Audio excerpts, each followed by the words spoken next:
Forensic Mox break record as first person worth over $600 billion. And in sports, we brought you news that Dembele won FIFA Best Men's Player Award. The news was compiled and produced by David Asha. I'm Ime Emmanuel. Many thanks for watching.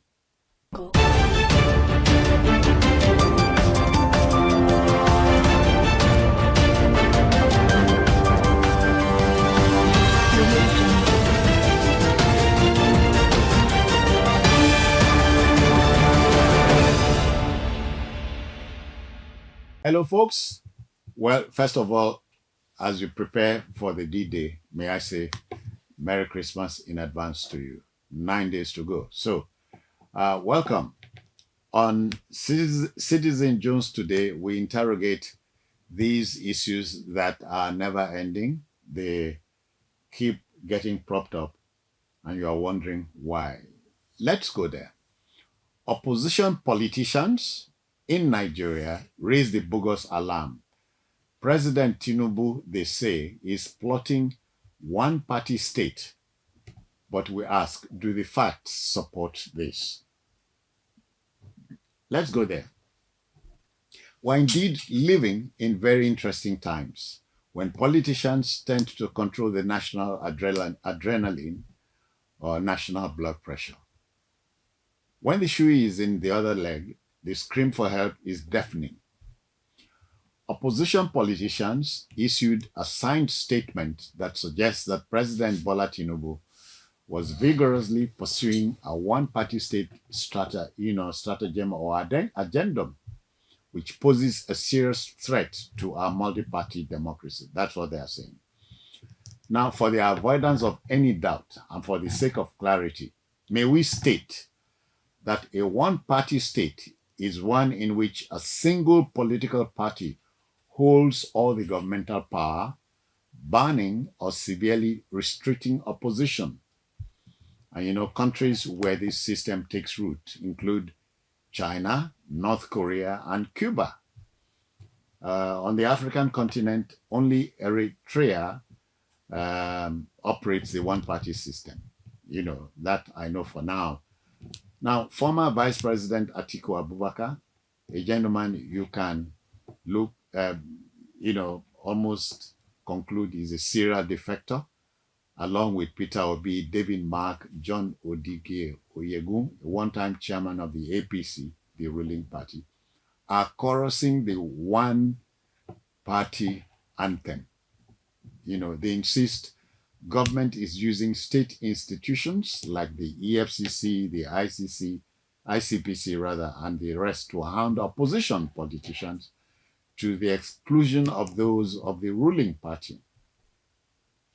Even more troublous for us here is the threat by them to enlist the support of outside forces to arrest the drift. Begs the question, do politicians weigh what they push out? Sometimes. Let's go there. My conversationalist today, as we prepare for Yuletide, is the one and only Akin Fatunke, national and international affairs analyst. Welcome, Mr. Fatunke. Thank you very much, Citizen Jones. Always a pleasure to be with you. So the story I've reeled out is familiar to you, right? Familiar to me today. Familiar to me Always? close to about 2.5, 3 years ago.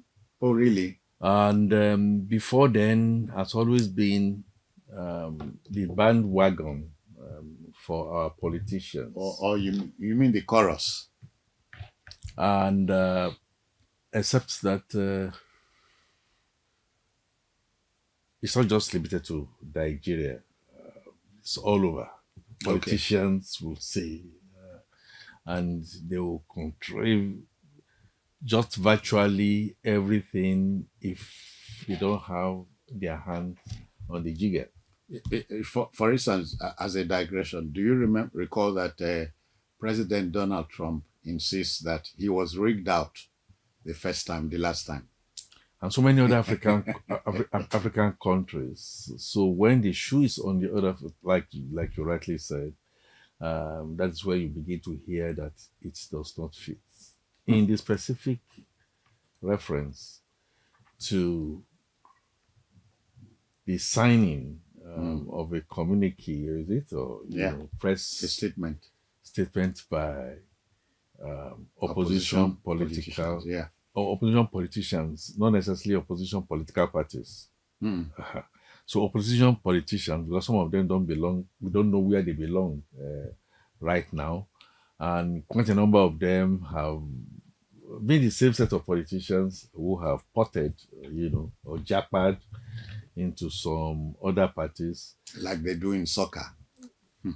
so as to be able to come together to wrest power from Incumbent. the incumbent that we have right now. And the incumbent himself did exactly the same thing with his predecessor at one point in time, and others have decided to come together Meaning that the incumbent and the others were in the opposition at that time. Okay. So, what has slightly been different, Citizen Jones, is that the honeycomb, that is the honey that has been produced, you can put it in your mouth and say it's tasteless, depending on that would be a choice, curious choice. I personally say, by way of perception, all the potting by governors from a particular party or particular parties, opposition parties, were supposed to have about 18 at the last time. Yeah, officially, yeah. Into the main is indicative that that main perhaps is the Noah's Ark. The Noah's Ark says there's going to be plenty of rain. If you want to listen, whether you have an umbrella covering you or you want to belong to the tribune of the masses of the people, labor or no labor, and obedience or no obedience, the talakawas or no talakawas, the kwankwasias or no kwankwasias, the oppressed of this world, for which Shure says is the leading light and champion, Adebayo in the SDP. If you have not been able to put your party together, and lately, fortunately, unfortunately, accord, you are likely to have a boat that will be cacophony, that will be shaken on both sides. And if the main party has been able to resolve one way or the other, this can't be a perfect, vehicle, but at least has been very steady, has done what other governments have never been able to do since 1999, and for that matter, since our foray into partisan politics. With what Bola Ahmed Tinubu has done, more revenues, more money is going to the states, no doubt about it, at a cost, to stop the bleeding that we are bleeding, and then look at the macro indices to try and stabilize, because it's only when you are stabilized that you can even be thinking of growth. Will you therefore now blame anybody that looked at where they were coming from, disunity, backstabbing, not staying in there for people when it mattered most, but for the fact that it has to be me, I, and nobody else, and you expect people that need a second term, as an example, to now stay in there and then lose. It's just a natural law of life. So I do not believe that President Bola Ahmed Tinubu, if by way of strategy, to dress well, to make himself look odoriferous, and people see that odoriferous smell, and they tend like butterflies towards him. And you know, I mean, you remain stinking and not even being able to gather yourselves together. If you Yeah. correlate, and you say all what you have is that you are hungry and angry just because you don't have your hands at the lever of government, you get exactly what we have here right now. Yeah. President Bola Ahmed Tinubu gloated. I know they too will have gloated. PDP gloated at one point in time they were going to remain for 60 years. I was going to tease you by going there. If when the late chairman of the PDP, Vincent Ogbulafo, said they were going to rule for 60, would they still not be in power as we speak here? And when and would that not have been tantamount to running a one-party state? Or when Obasanjo was their presidential, was the president from their party, and was challenged that you have about 26, 27, 28 governors. Are you sure this is not whatever? No, Obasanjo was very vehement. No, you can't say that. You can't say that. But right now, the same Obasanjo is now being run to. Is a rallying point for them. Who has decided to tear his card, which was a very bad omen. Rallying point for them, people that he has written to say that they are not the kind of people you can trust. Yeah. The Aerofiles of this world, the Articles of this world. So they are all now running kind of helter-skelter and say the only way, the unfortunate aspect of this macabre Dance. trip, St. John's, is the fact that contrary to the prediction of so many other naysayers, the economy should have continually gone down. The economy is now showing up. So, in your intro, and I hope people will go back to listen to this intro and play this back. One statement you attributed to this opposition, that not only is it that they will claw at any straw, they can even go to extra length to look for external. The statement included the fact that they will seek outside help if they cannot stop the drift. Outside help started coming. President Donald Trump has said that he's going to come gun a blazing, and we have seen. President Trump didn't say he was coming to attack us, but was coming to help rout terrorists. Okay. That let me emphasize that. Yeah, please, you can emphasize that. But the terrorists are in Nigeria. So the common thing which these opposition parties are now saying, look, I mean, we got a chairman of opposition party cried out and shouted out to America to say, look, come and save us. Come and save my, you should have said, come and save my party from ourselves and all that. I think at the end of the day, you clutch at a straw, even when you are in a sinking kind of ship. He said the drowning. What the drowning I thought I was going to find, Citizen Jones. Yeah. Like we say in my profession, bottom line.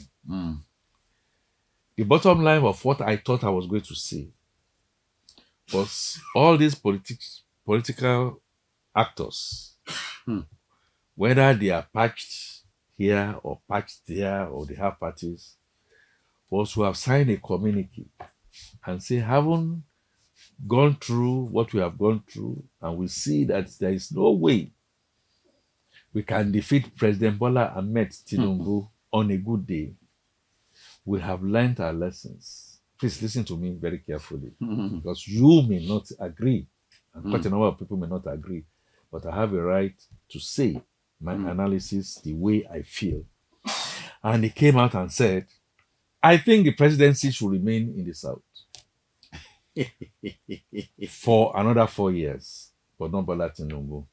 And to that extent, Gregory Peter Obi will be our flag bearer. I, or any other politician from the south? Atiku, listen to me carefully. Not any politicians from the south too. Okay, well, I know you are trying to be matured in this conversation, but no problem. To any politician from the south. But look, better let's face the facts. We don't have time to now be faffing. Gregory Peter Obi will be the presidential candidate, and all of us, including El Rufai, who is now saying that he never said the thing should come to the South in 2027, lie behind him. Please listen to me. Lie behind him. And then we may say we are going to begin to see element of competition. That competition is such that it does not necessarily mean that you win, because the incumbency and what President Bola Ahmed Tinubu, but this particular one, you are below the integer, you are on the minus. You are not even making an attempt to make Nigerians now understand that, wait, look, let's line behind. I have said mine, you can say yours. I mean, listener can say theirs, behind Peter Obi, and we are going to give him all the support and all the mobilization. That was not done. That was not done like it was not done in 2023. Politicians have learned nothing, like the bonds of fans. Forgotten And they've nothing. forgotten nothing. And if you've learned nothing and you've forgotten nothing, what's going to happen at the end of the day is that and blame everybody. Yeah, we are going to Except blame yourself. you are going Except to blame the yourself. judiciary, you are going to blame the church pastors, you are going to blame the imams, you are going to blame, unions Mr. and what have you. Mr. Fatuga, are we to conclude that politicians do these things deliberately Very, very deliberate. to hoodwink the Nigerian on the street? Now, when you say politicians, please, I take it that you mean all of them. Yeah. In other words, politicians plus in the other S, words, yeah. I am saying, I'm being very practical in my posturing here. If President Bola Ahmed Tinubu were to be in opposition, the likelihood that he too will be towing this kind of line is very, very, very high. So, But he was in the opposition now. okay, my point, therefore, that I am saying to you is that I am agreeing with you that politicians, they come and rubble the waters, scrabble the waters, and will not allow. The white man calls it histrionics. And the guy that was waiting by the back of by the river to go and take his bath will continue to wait until God does. So my position, therefore, is it's not only deliberate in intent, it's also deliberate in action and inaction that have found ourselves in the way that we find ourselves, both security-wise, in this country. Yeah, but again, let me throw this in. Sometimes you wonder if they, as you said, they have forgotten something, and remembered nothing. Okay. The opposition politicians are trying to tell you and I that the APC would use the EFCC and the ICPC to target enemy politicians. But I ask you, a former Minister of Labor and Employment, Dr. Chris Ngige, is supposed to be a bona fide member of the APC. And a few other APC are under Dr. investigation. Ngige is in the EFCC Okay, maybe.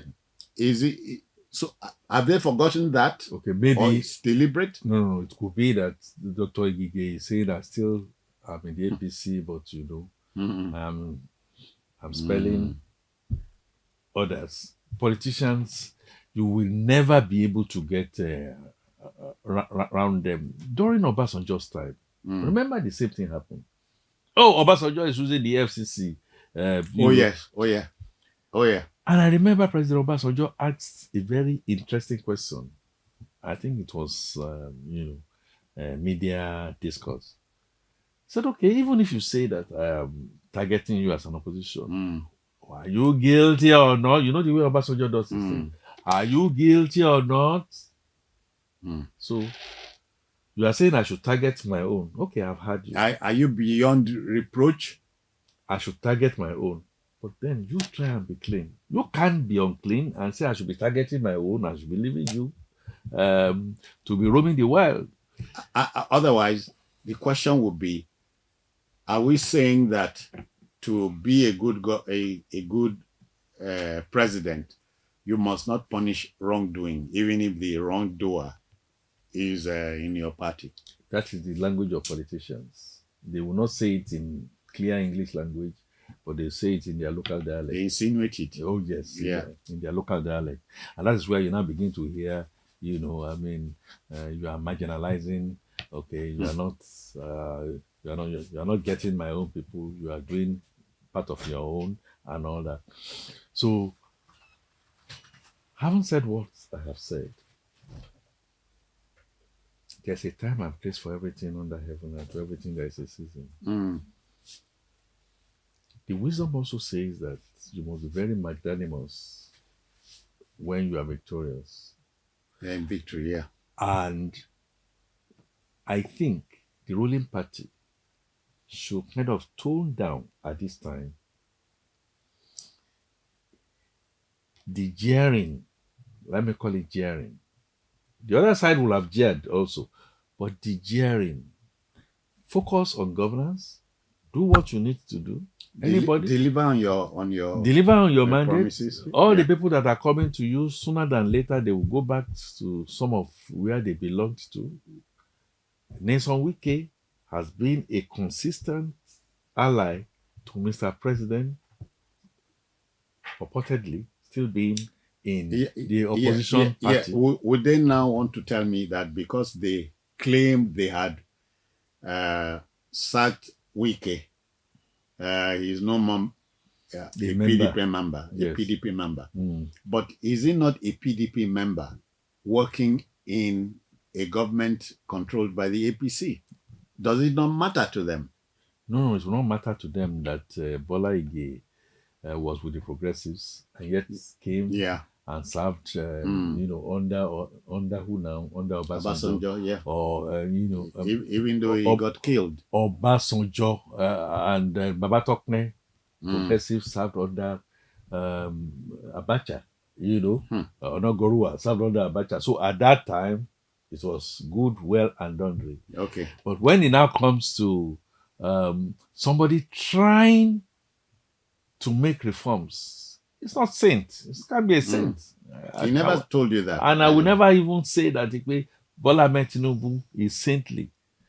But more than most, he has shown a dogged determination to correct wrongs. And when you want to manage change, Citizen Jones, expect resistance. When you want to tackle corruption, expect resistance. Yeah. On the field right now, a Dangote is facing a lot of resistance of his life because he's trying to effect a change. Because he's trying to effect a change. Do things right. And those whose us are being God, you think they will not fight back? That's exactly what we have found ourselves. So opposition politicians are singing the same old tune. Oh yes, the same orchestra, the same old wine in new wineskin, the same new wineskin with old wine. The wineskin will say bust. But let's go to the one-party state claim, which to me is a bogus one.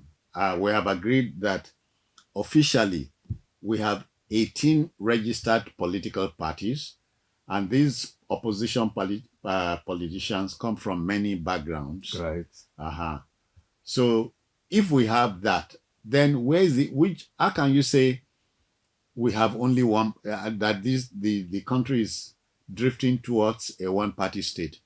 So and National Assembly members are reviewing the Constitution. Nobody is going there to change it.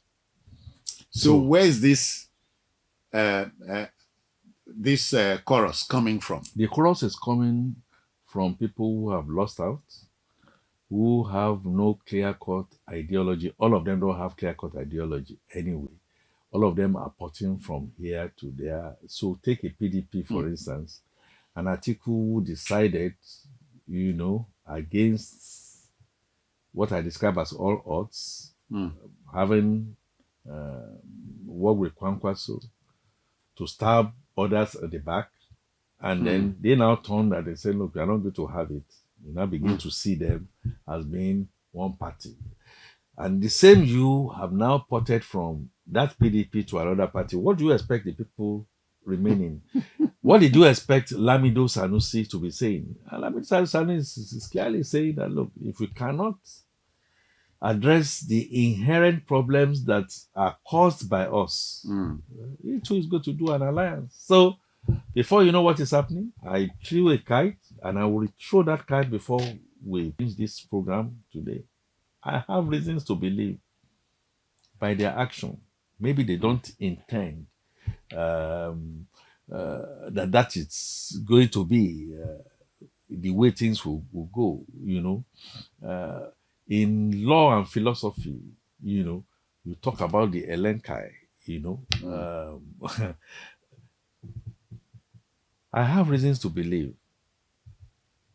that this dramatis personae, knowing fully well that they've lost on the away match, wants to now come and play at home, for which they will only score 1 point.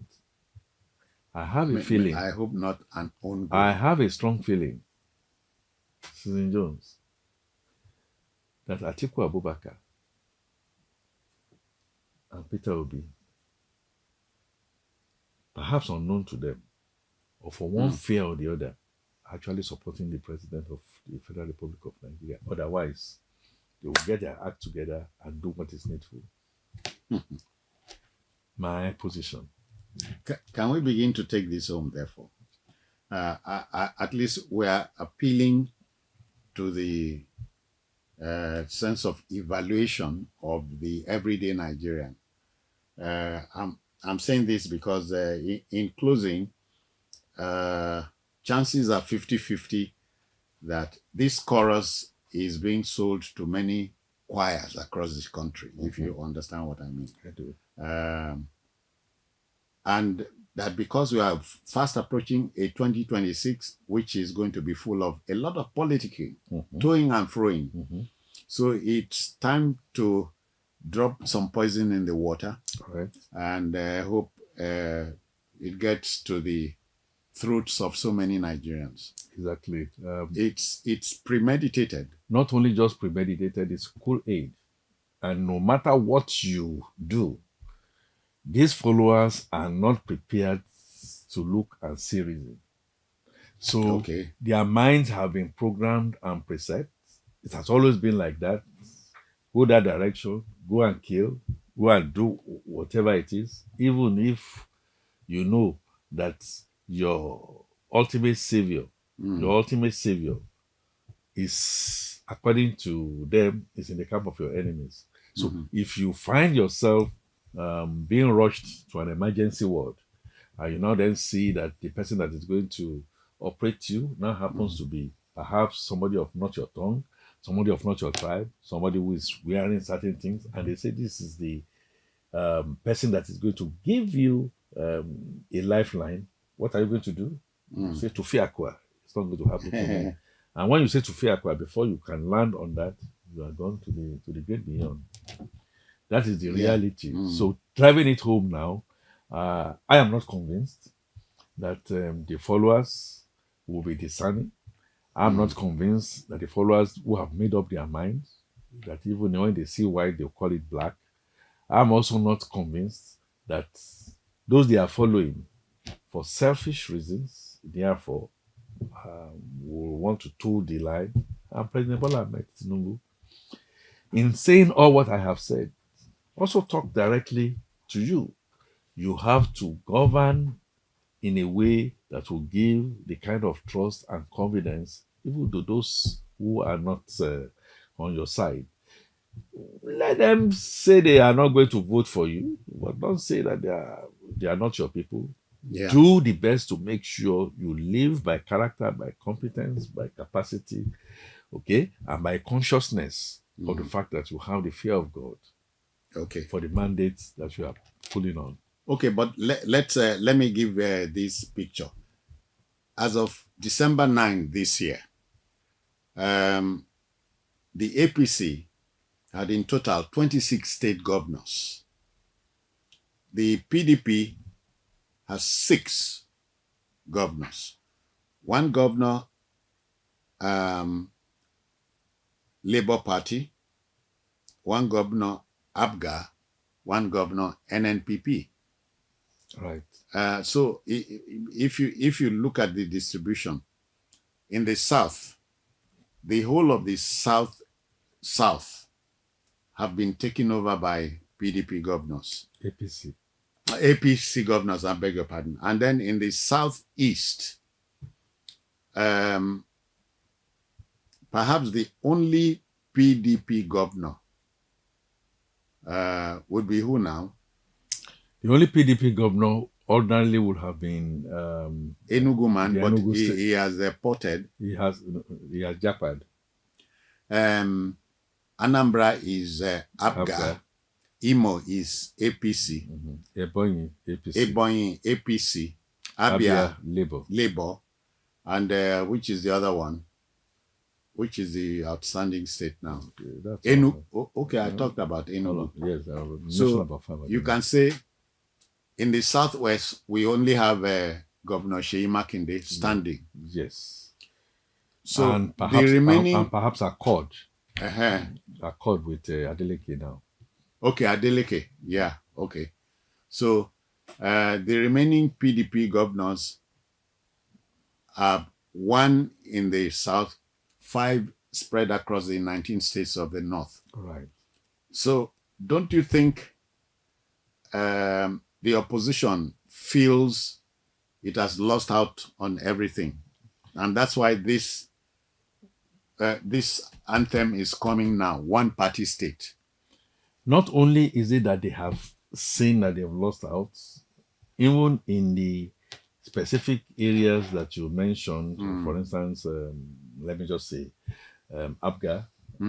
ABGA has clearly indicated that they are rooting for and routing the opposition. The opposition. Okay. And Alex Oti remains a Labour stalwart.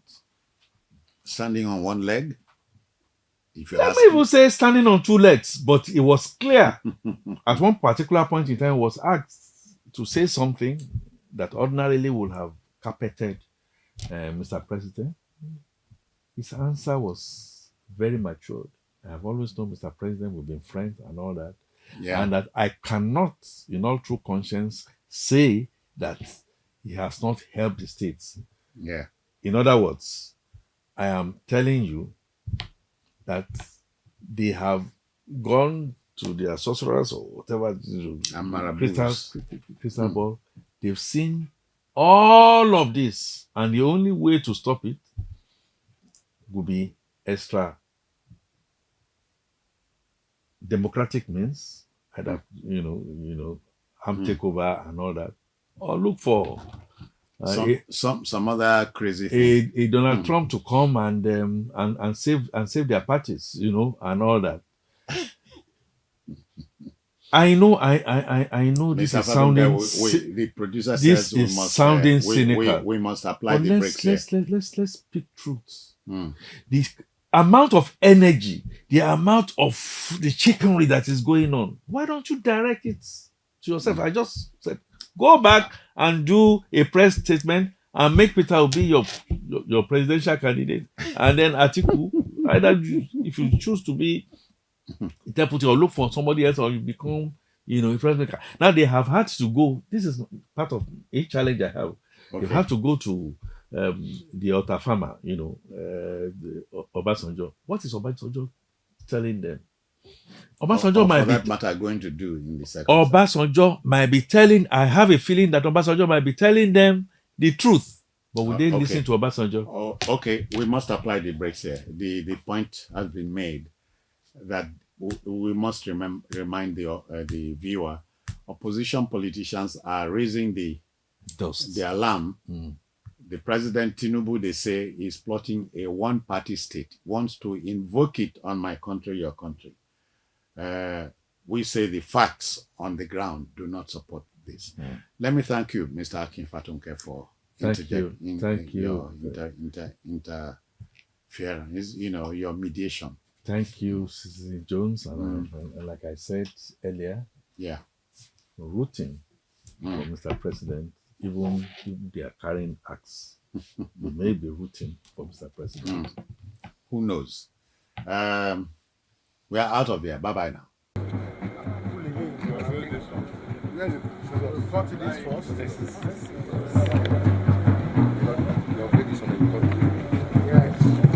What we do is on behalf of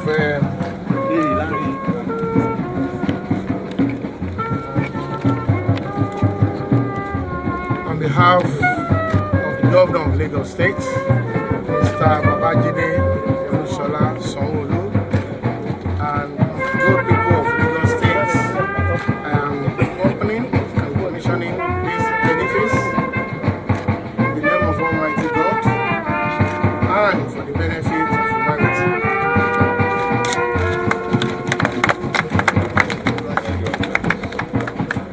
Yes. Two sides, okay? Okay. Right, I have to give me the mic again. Sorry.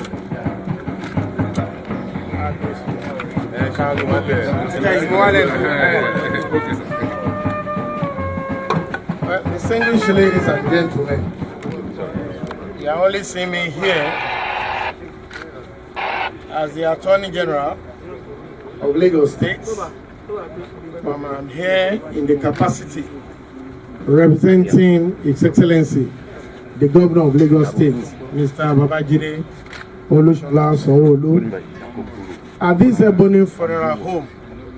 And this is the grand opening of the Ebony Mortuary and Crematorium sited in Ikoyi here in Lagos. And it's been opened today, this day, the 16th day of December 2025, by no other person than Mr. One Citizen of Lagos State, Mr. Governor Babajide Olusola Sanwo-Olu, who is here with all humility and respect for the founder, my brother Dende Harrison, who is the ground funeral director and CEO. And he has asked me to tender us unreserved apology for not being able to be here in person.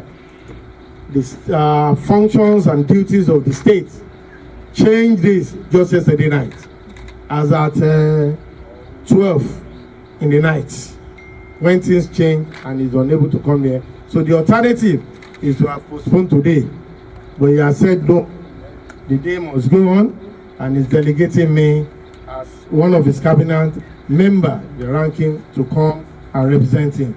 So on his behalf, I wish this home success all through the year and the year to come after. Thank you. Of his business, he has rewritten them, he has cancelled them and rewritten new ones. And today, ladies and gentlemen, he starts by setting the pace again. I'd like for you to please put your hands together for the CEO, Group Funeral Director of Ebony Funeral Homes, Mr. Dende Harrison. A round of applause for him, please. I see members of the most hardworking Executive Council anywhere in the Federal Republic of Nigeria, senior government officials, those that have served our state and still serve our states. I use Uncle K as a point of contact for all of them. Thank you very much for coming. And please, when you go back, I need you to do us a favor. Tell Mr. Governor you have come, you have seen. You want him to come and see what this man has done. Because I think people like this, they deserve a lot of tax holidays in Lagos. One more time, ladies and gentlemen, let's give Mr. Dende Harrison a round of applause. medical directors and chief executives of leading hospitals in Nigeria that are present, healthcare practitioners that are here, distinguished guests, friends of the Ebony Funeral Home, gentlemen of the press, ladies and gentlemen, it's my pleasure to welcome you to the official commissioning of Ebony Mortuary and Crematorium Ikoyi. Somebody once said when a Nigerian dies and people go for the party, is the way people report the party that tells you how well the man lived. I heard a Yoruba man died, and of course, Ebony Funeral Home was the one in charge. They had carried the person, they had thrown him up, they had danced. When they called somebody to ask him, how did the party go? One ṣe party o. One ṣe party. Àwọn Ebony yẹn wọ́n ti ẹ̀ tọ́nu òkú, òyì kókù dọ́run ni.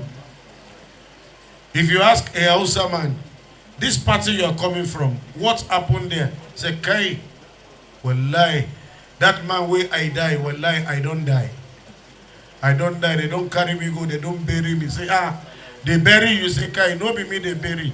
Now that man where I die, they bury. But they say if you ask an Igbo man, how was the funeral? Say, nah. If you see the coffin, they used to bury that guy. Ebony Funeral Home. Nah, death will hungry you. When I walked into the crematorium and the mortuary, I kept stopping myself and kept telling myself, Benga, you will live long. You won't need this place now. You won't need this place now.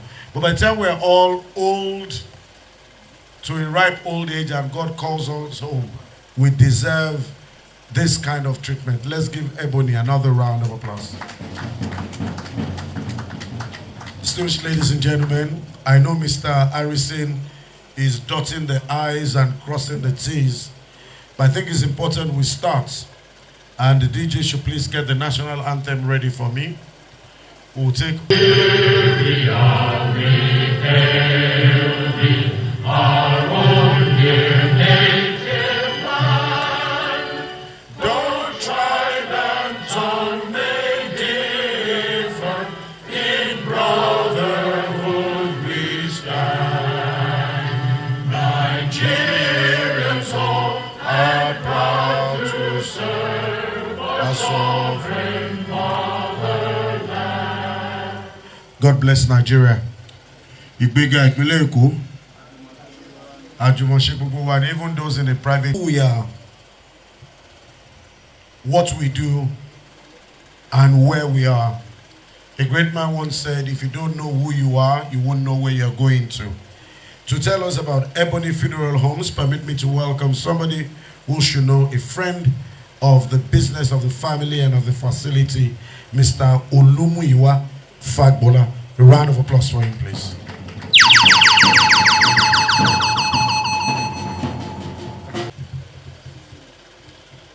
Good afternoon, our distinguished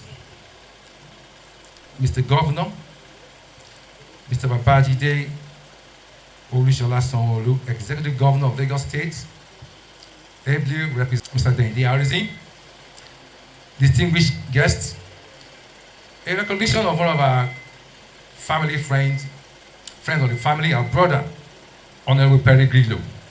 You are most welcome, sir. Gentlemen of the press, ladies and gentlemen, I'll be talking briefly about the funeral homes. Established Ebony Homes, probably grown up in 1985 in Nigeria, a leading provider and complete death care service. For over 4 decades, we have upheld the highest standards of quality, professionalism, and dignity, offering families of departable places of comfort in their time of need. As a true A to Z one-stop funeral service provider, we deliver every aspect of funeral care with empathy, compassion, meticulous attention to details. From the first call to the final memory rites, our highly trained team ensures every service is handled with respect, sensitivity, and excellence.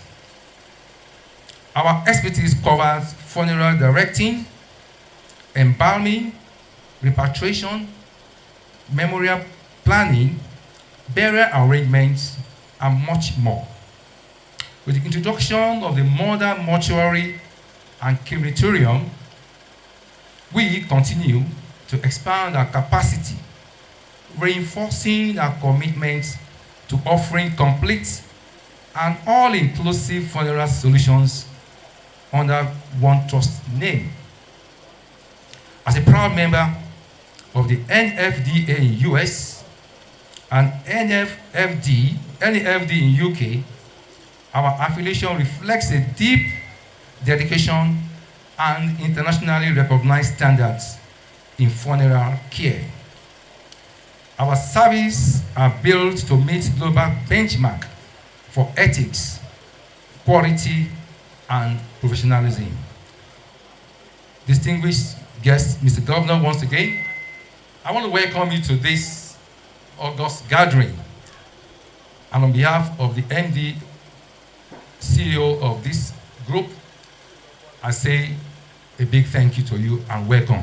Mr. Governor Babajide Sanwo-Olu is a friend of the house, but he's unable to make it. He's ably represented by also one of our friends, Mr. Lawal Pedro, is also a friend of the house. I thank you for representing us, the AG of Lagos State. Thank you, we really appreciate you. Also welcome Mr. Salawe, who is ably representing the chairman, Ikoyo Balende, and also our friend, Mr. Jide Damasio Nigege of Lagos. Greetings. And beside him we have Mr. Kola Peregrino, my brothers from Lagos Long Tennis Club, my brothers from Mainland Gold, and a lot. Everybody's well recognized, and also gentlemen of the press. Really, what we're doing here today, it's a long dream that I've always had, which is to have A to Z of a funeral home. And it took me a while to, sorry, I also recognize my Lord. I don't want to be sent behind bars. I have my Lord here, Justice Lighton, and my other friends. I'm sorry if I'm missing out anybody. Everyone is well recognized. And my members from Odunlami, where I grew up, you are all recognized.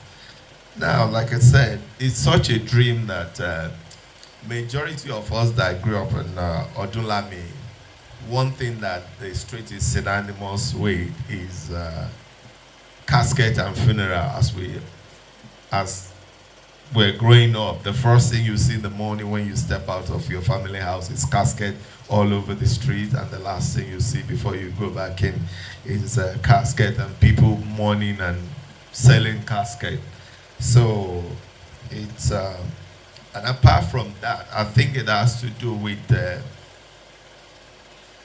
let me say a generic thing, because my mom, she's named Bankantoni, and Bankantoni, they've been known for funeral business as far back as 1890 something.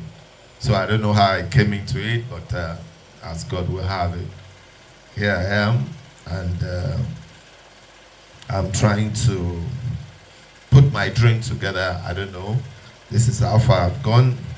I don't know if I'm going to stop here or there's still other things to do, but not to waste your time. And also have my friends from back in the day, Mr.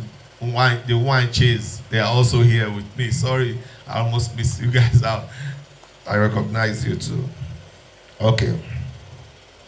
Now, on behalf of Board of board of the management of Ebony Funeral Home, Ikoyi. I formally welcome us all to this August event happening in this December. It is an absolute honor and privilege to stand before you all in this graceful occasion to present this address. First, I'll give thanks to God for seeing us through this year with 15 more days to go, believing God will safely land us in year 2026 while thanking God for 20 months of project management, because this project started since end of 2023, and if I actually wanted to have it my own way, this project should have been done as early this year. But you know, man proposes and God disposes. There are a lot of obstacles. Now, so it has always been my dream to build up a business, Ebony Funeral Home, into a one-stop shop for funeral industry, specifically in Lagos and in Nigeria in general. Our gathering here today is the realization and fulfillment of that age-long aspiration. To God alone be the glory. Traveling down the memory lane, the year 1985, flashback in time and history when the first group started, as having spent 40 years in serving the funeral needs of Nigeria, both corporate clients and families, by providing a wide range of products and services, including casket, vault, floral arrangement, repatriation, collection services, embalming, mortuary care, line in state arrangement, pallbearers, government documentation processing. It is only God to celebrate and give back to our teaming. It is only good, to celebrate and give back to our teaming clientele a befitting facility that we are commissioning today. Ebony Mortuary and Crematorium is a landmark facility and architectural benchmark within Nigeria funeral services industry, designed to elevate the standard, efficiency, and dignity of death care services across Lagos State and beyond. The facilities features advanced mortuary technologies and enhanced preservation system.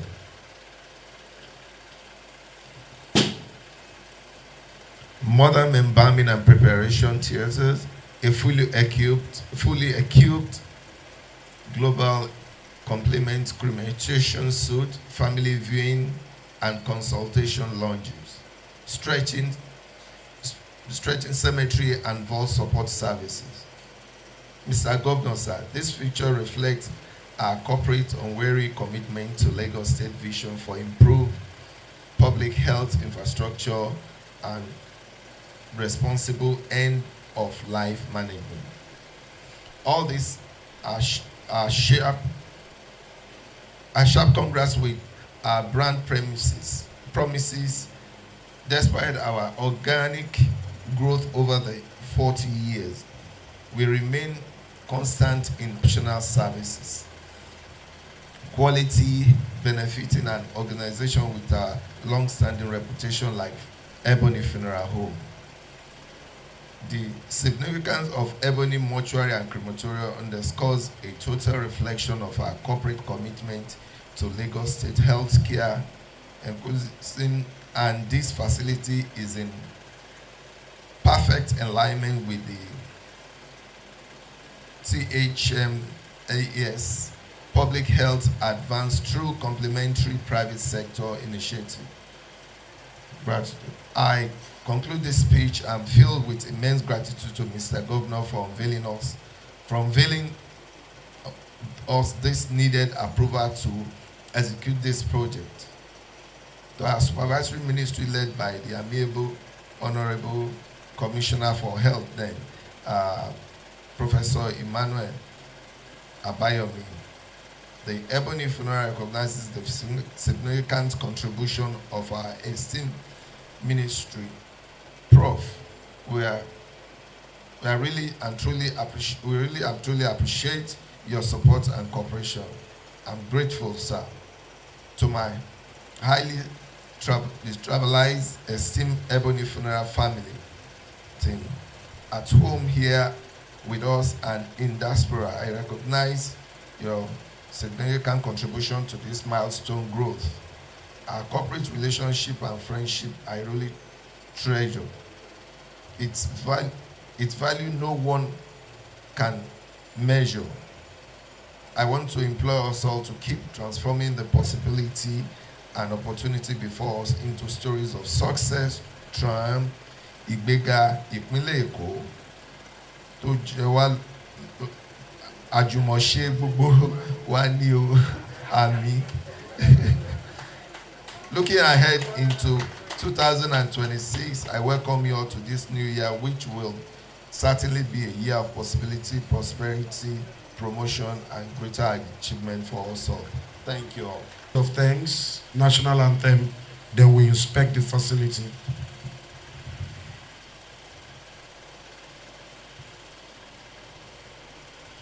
DJ, can I have a little music in the background?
State-of-the-art equipment,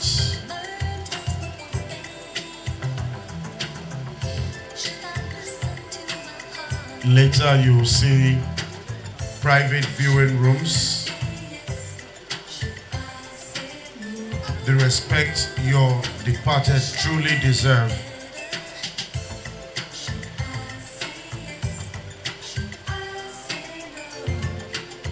Very well-trained health professionals.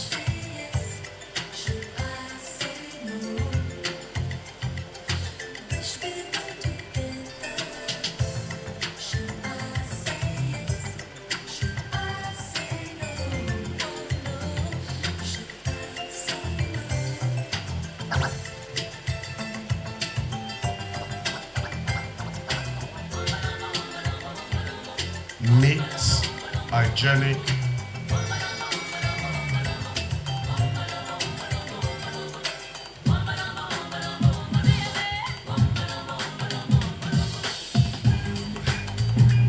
okay, this is the private viewing area for people to spend time with their departed loved ones. Oga Security is looking at me like, waiting this all they talk. Very well sanitized. You come in healthy, you leave healthy.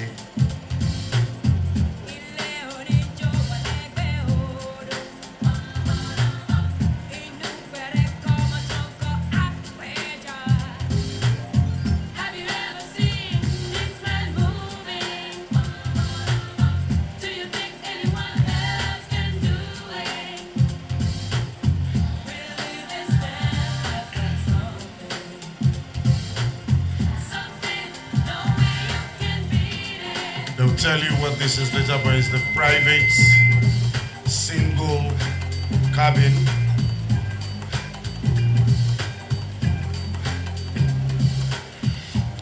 Ladies and gentlemen, now that we've whet your appetite.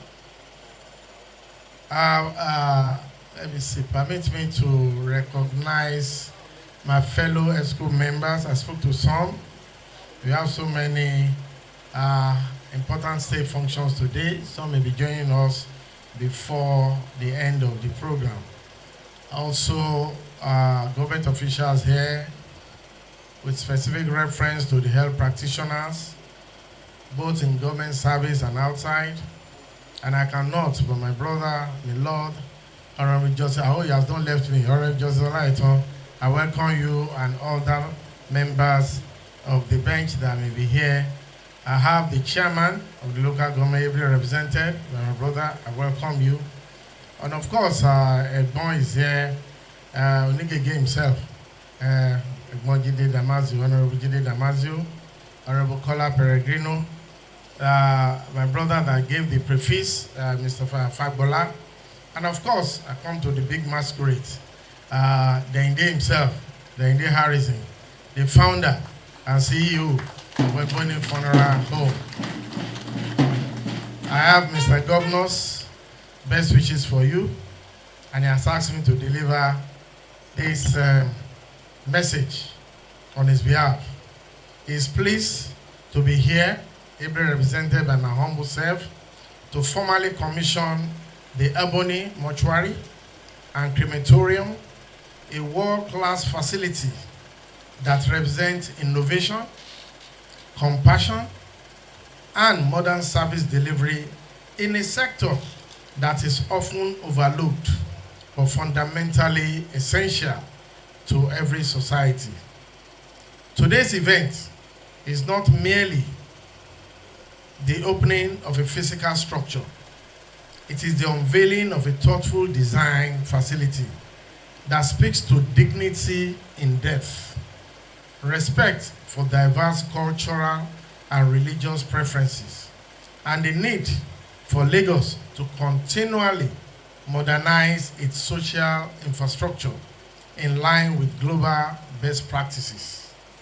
Lagos State is a mega city with a growing and diverse population. And with this growth comes the responsibilities to plan comprehensively for all aspects of life, including how we care for our departed loved ones. Facilities such as Ebony Vault help bridge an important gap by providing families with professional, hygienic, and dignified end-of-life services in an environment that respects choice, privacy, and tradition. The establishment of this state-of-the-art mortuary and crematorium also reflects the growing role of the private sector in completing and complementing government efforts to diverse critical service. As a government, we remain committed to creating an enabling environment where responsible private investment can thrive while meeting regulatory standards and society needs. Coincidentally, today, we also welcome the world at Eko Hotel to our housing market, in which we have investors from Saudi Arabia, from Dubai, Ghana, Gambia, Zambia, California, United States, all coming to Lagos to see that Lagos is a destination for investment, whether for the living or the dead. Thank you very much. So to me, in Lagos, our development agenda is anchored on building a humane, inclusive, and sustainable city. Urban planning today must take into account our land constraints, environmental sustainability, our public health, as well as other considerations, and involving social preferences. Cremation, when properly regulated and sensitively managed, offers an additional option that aligns with these realities while still respecting cultural diversity and personal conviction. For a densely populated state like Lagos, with a limited land mass and competing demand for housing, infrastructure, and public services, the availability of a well-regulated crematorium offers a practical and forward-looking solution to the growing challenge of burial spaces. Cremation helps ease pressure on scarce land resources, reduces the expansion of cemeteries in already congested urban areas, and support more efficient land use planning, while still allowing families the freedom to honor their loved ones in ways that align with cultural, religious, and other purposes, as well as personal convictions. When thoughtfully managed, it also contributes to improve public health standards and environmental sustainability, ensuring that Lagos State can plan responsibly for both the living and the departed in a rapidly growing mega city. I therefore, on this note, commend Mr. Dende Harrison, the CEO and Managing Director of Ebony Vault, the partners, and the management of this noble facility for their vision, professionalism, and adherence to global standard in the design and execution of this project. The attention to detail, technology deployment, as we have just seen, environmental safeguards, and service quality evident here underscore what is possible when innovation meets purpose. Let me also assure you that the Lagos State government, through relevant regulatory agencies, will continue to provide oversight to ensure that facilities of this nature operate responsibly, ethically, and in full compliance with health, safety, and environmental regulations. Our goals is to protect the public interest while encouraging investment that improve quality of life and social services. To families and individuals who may one day rely on this facility, I hope you find comfort in knowing that such a place exists, one designed to support you during moments of grief with professionalism, empathy, and respect. Distinguished ladies and gentlemen, as we commission this facility today, we reaffirm our shared commitment to Lagos that plans thoughtfully, cares deeply, and prepares responsibly for both the present and the future. On this note, it is my singular honor and privilege to formally declare the Ebony Mortuary and Crematorium at Ebony Vault, Alagbon Close, Ikoyi, Lagos, officially open today, 16th day of December 2025 at exactly 3:58 p.m. I congratulate you, the promoters, the entire management, partners, and all professionals involved in bringing this vision to life. I wish Ebony Vault great success as it serves Lagosians with dignity and excellence. Ladies and gentlemen, I thank you so much for your attention.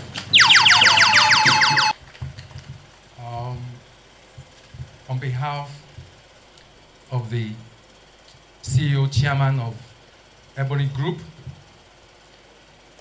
and the Board of Directors, I want to say a big thank you to the Mr. Governor of Lagos State, ably represented by the Attorney General, Commissioner for Justice, Mr. Pedro, Senior Advocate of Nigeria.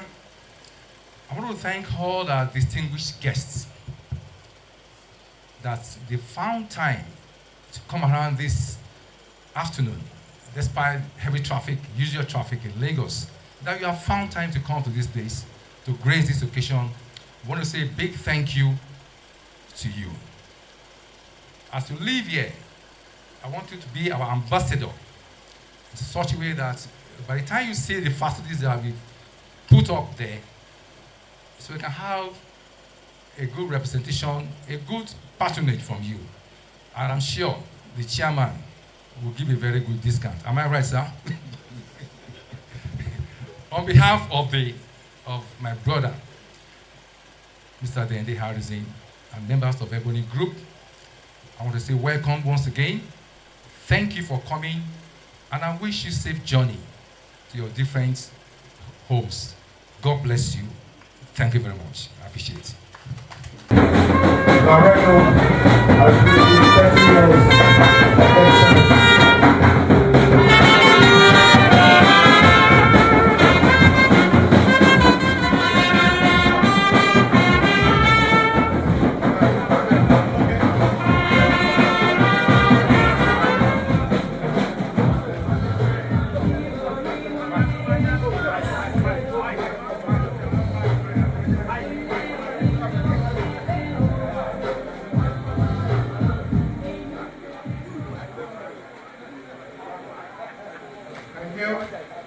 On behalf of Mr. Governor, Mr. Babajide, in fact I should correct myself, Dr. Babajide Olushola Sanwo-Olu, the Governor of Lagos State, I declare this funeral home and crematorium open in the name of Almighty God and for the benefit of humanity. Thank you.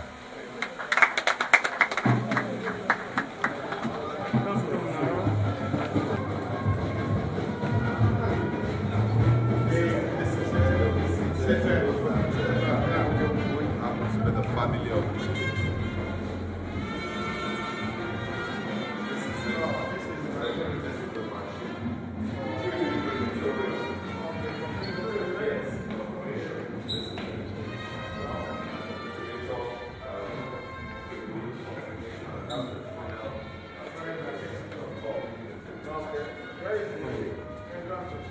the entrance to push the body and open the entrance.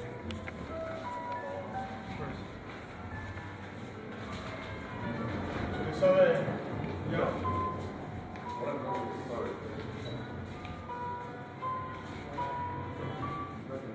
This is where it's going. I think this way.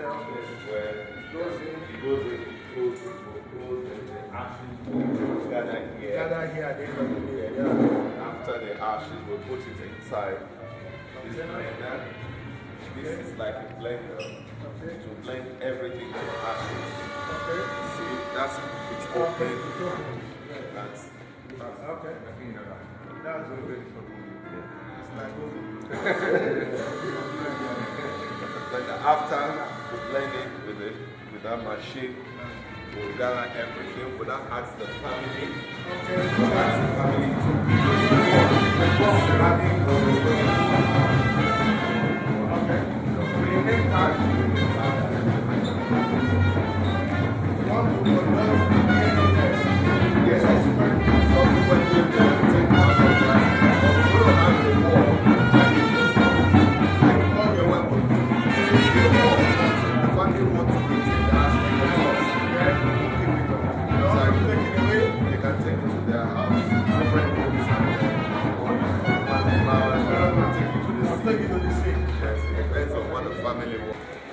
Well, on behalf of Mr. Governor, Dr. Babajide Olushola Sanwo-Olu, I declare this mortuary. I haven't done that for the crematorium. This mortuary open in the name of Almighty God and for the benefit of humanity.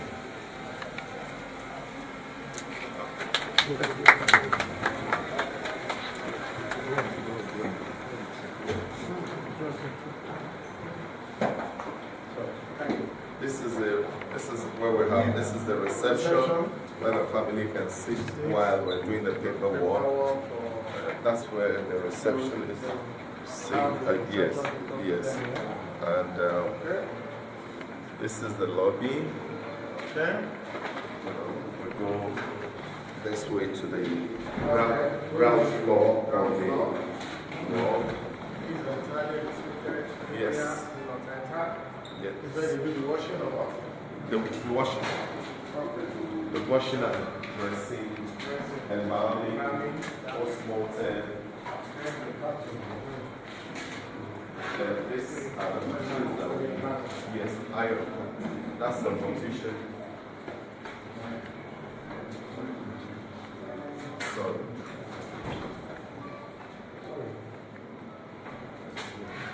can you take us around?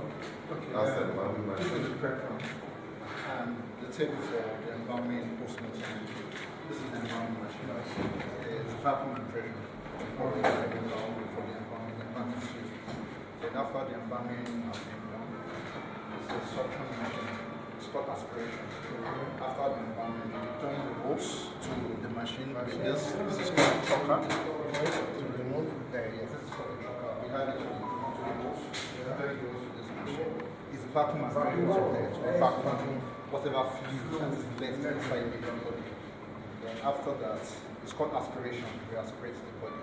Then after the aspiration, this is called cavity injection. The bottle we have is just, we put the cavity fluid, then we have the bottle to then with the choker. We insert the fluid to insert the intestines. Then after the embalming, this is the straw we normally wear for this. Put it on first them more their face. If there's going to be autopsy, These are the machines that we use for the autopsy. This is electric slow software to open up the skull for the postmortem. And these are the equipment we use for the postmortem to open up.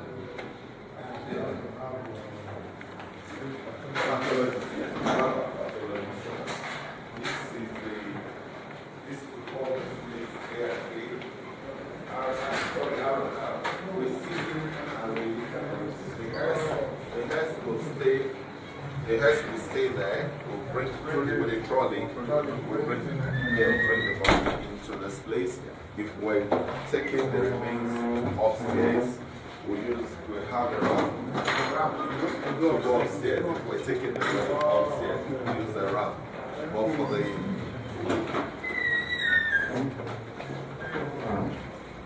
final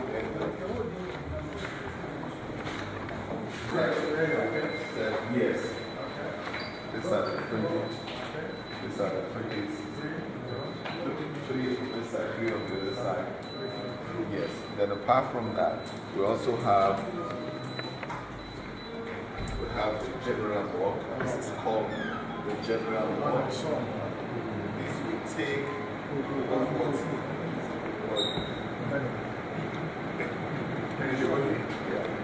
this is 4 people.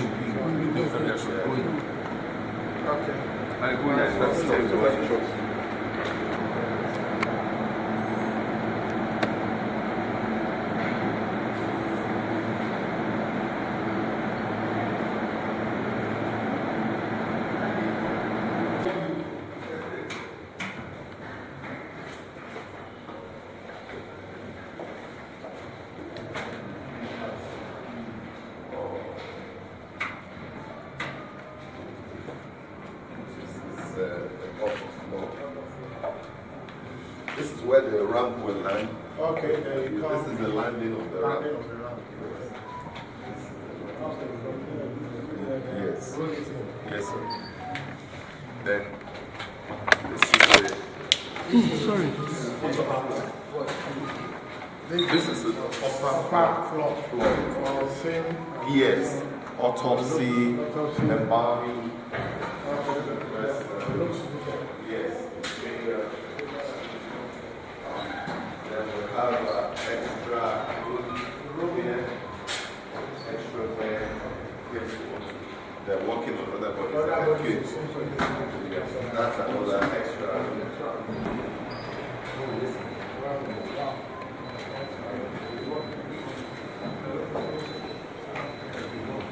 Then this, we have what we call VIP.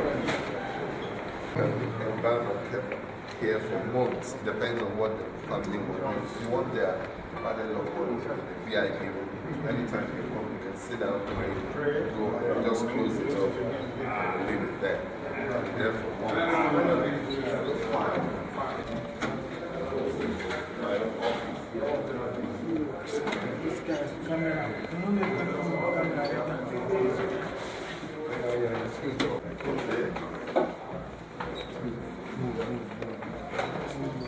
Wait,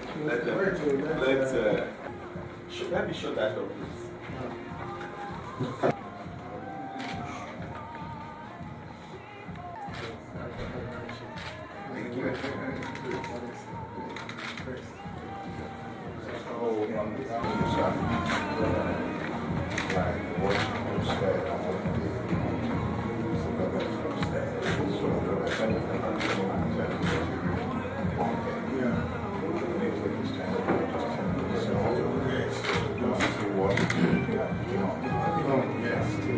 We know how to do that. Just getting few of us will just go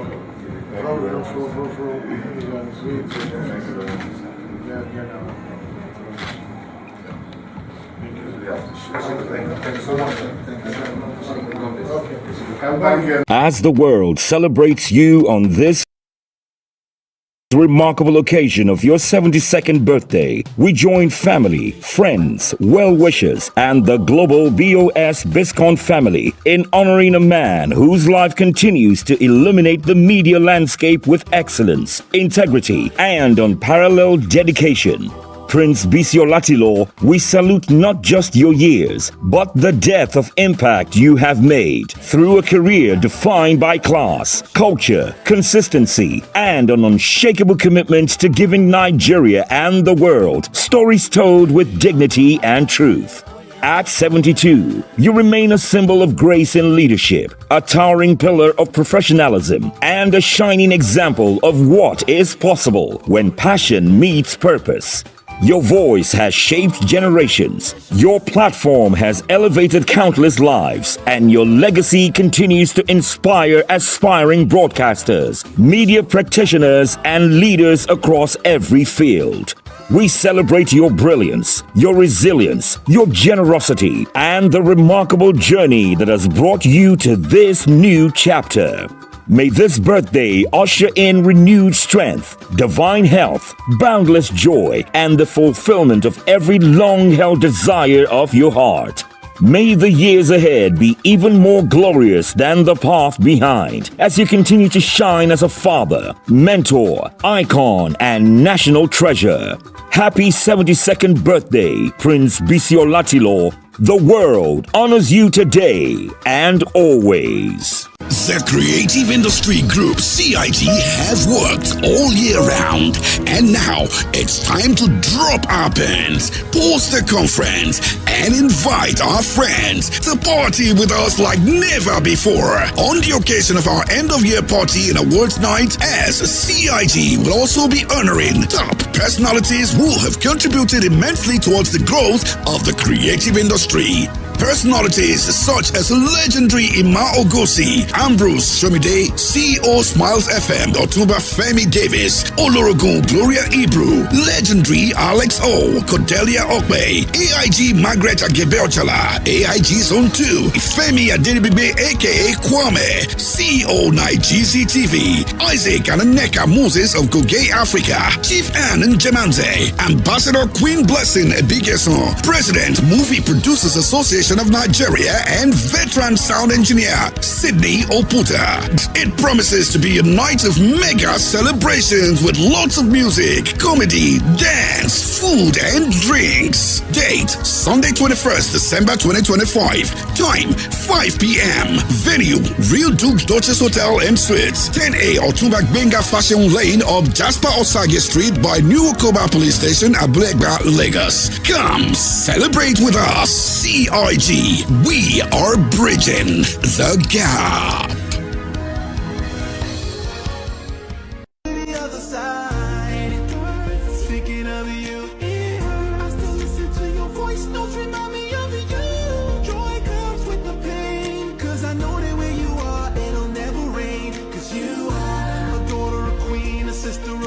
So beautiful, talented, right to the end, and still a talent to give the life that we miss. If I had a wish, you'd be to see you. Now you're gone away. God has taken away. A good thing's gone away. Even though we're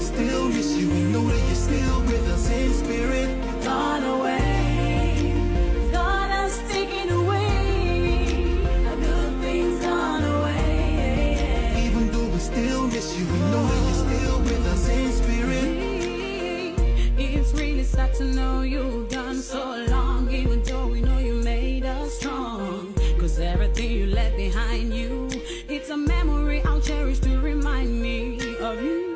Do your presence means a lot to us through your song, and I wish that we can have you more of your melody. Hey, sweet melody.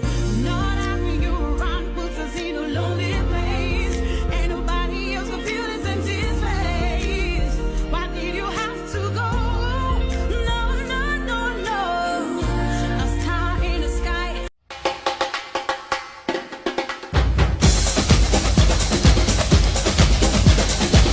The general public is cordially invited to the 2025 Afro-Brazilian Heritage Festival, organized by the Brazilian Descendants Association Lagos BDA, and holding on Friday 19th December to Sunday 21st December 2025. The festival is a three-day cultural tourism event aimed to revive, restore, and conserve the Afro-Brazilian heritage in Nigeria, with the participation of the Federal Ministry of Arts, Culture, Tourism, and the Creative Economy, Lagos State Ministry of Tourism, Arts and Culture, the Brazilian Consulate in Lagos, and Lagos State University Center for Afro-Brazilian Studies. The 3 days event will commence on Friday, 19th December 2025, with prayers at the Brazilian Olosun Mosque. Activities for the second day, Saturday, 20th December 2025, will begin with families procession at the Afro-Brazilian Cultural Center,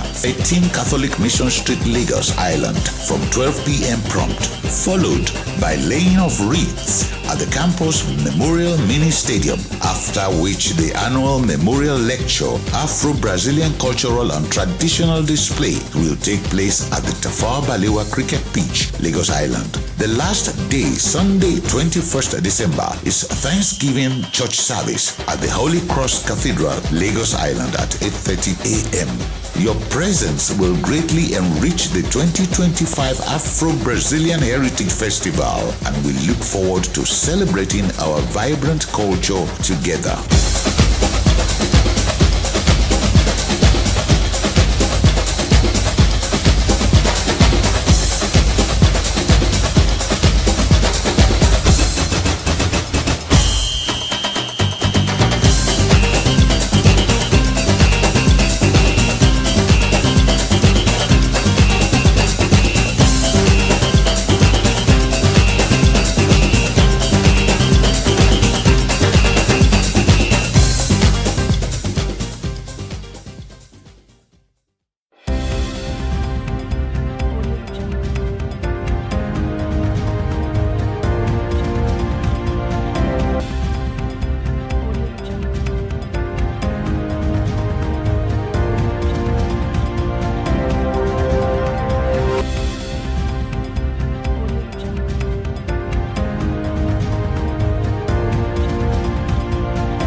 Outstanding professionalism, creativity, and integrity in the set the gold standard.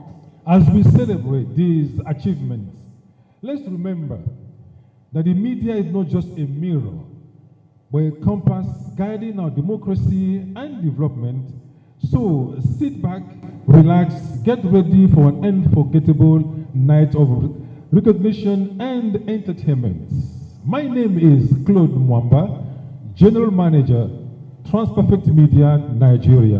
And here with me is... Well, my name is Oluwatosin Alayode. I'm a professional voice actor, a voice-over artist, a member of the Nigerian Institute of Public Relations. And we are so glad to be your host tonight. Once again, good evening. May we stand for the national anthem. Thank you, ladies and gentlemen.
promises to be very colorful indeed. Before we take the list of our guests, I'd like us to quickly take a look at the person sitting next to us on the table and just give them a warm welcoming smile and say welcome to NMMA 2025. Let's look onto our left, onto our right, in front, at the back, probably on the end up if it's possible, and let's say hi. Let's exchange our cards. Let's say a word of friendship, a word of appreciation. Thank you as we do that. I'd like to start our recognition with the current eminent trusters. Who is the chairman, board of trustees, for his welcome address. Ladies and gentlemen, let's give it up for Prof for his welcome address. Everyone here present, I'm welcoming all of you on behalf of NNMA to this occasion. It is an annual event that brings together practitioners in the media to celebrate them and also to interact with them and interact with ourselves, some of us who are veterans in the profession, that these young ones coming behind us will emulate all the good things, the ideal things that we have done in the media. Since for over 30 years and has been regularly, yearly celebrating the distinguished journalists, broadcasters, and all the institutions they belong in this type of get-together. The desire of keeping the profession of journalism and the media institutions alive has been the motto and the policy of the NNMA and the Board of Trustees. The desire of keeping the profession alive and celebrating it yearly belongs to the pioneers who came together and found the NNMA at that year, making Alhaji, the late Alhaji Babatunde Joseph, Managing Director and Chairman of Daily Times of those days, as his first chairman. Since then, many distinguished Nigerian professionals in broadcasting and in the newsprint media succeeded Alhaji Joseph. Some of them are of blessed memory. May their souls rest in peace. The awards, as fairly administered by the administrators and members of the Board of Trustees, have become a very successful project in the life and history of Nigerian media.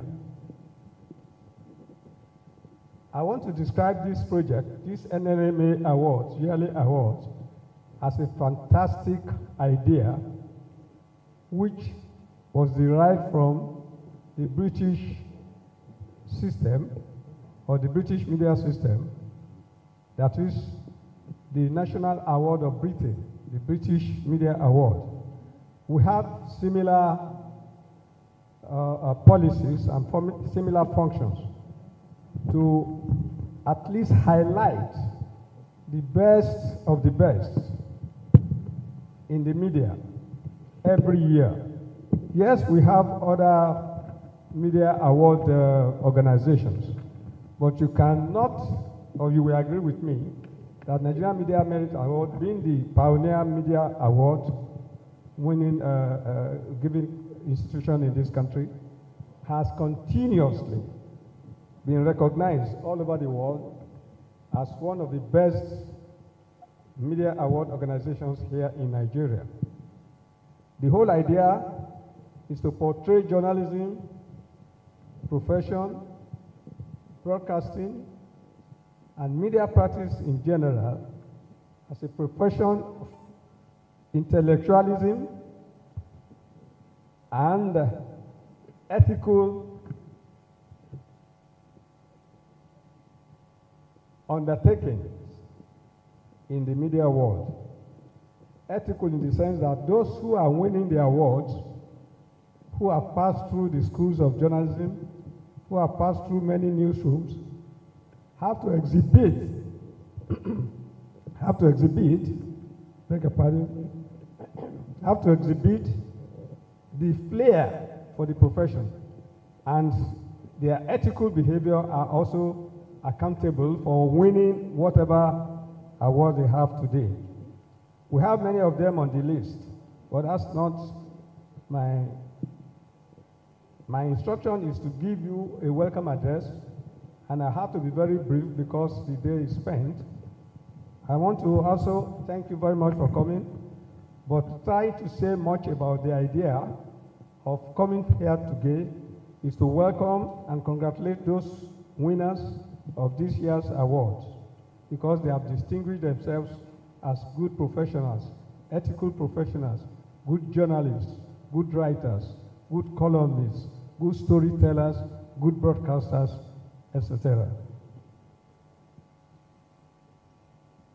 Here we are again today to welcome all of you who are present to this occasion and to wish you a very good Merry Christmas in advance, and also to wish you and your family and your colleagues who are celebrating the awards today a successful new year ahead. Thank you very much, and God bless you.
by leaving out the sponsor.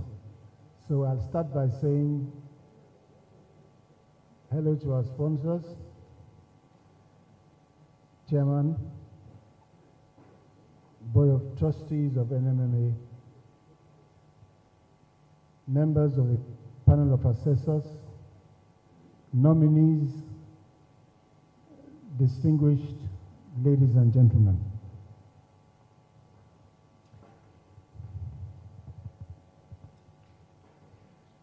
Tonight marks the 33rd in the series of NMMA Award events.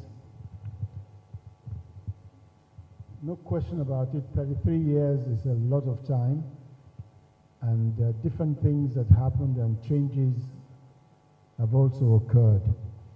As a matter of fact, I'm not sure this particular hotel was in existence 33 years ago.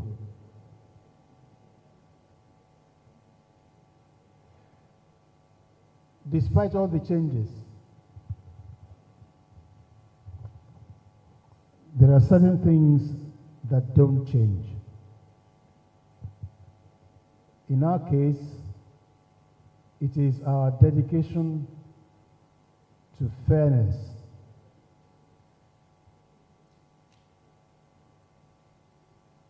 For us, it's a sacred duty to be as transparent and fair to all our nominees.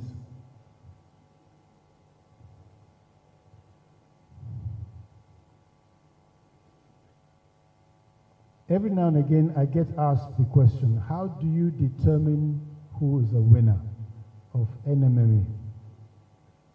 Even this evening, somebody has asked me the same question. And I'll go through the routine again. We call for entries.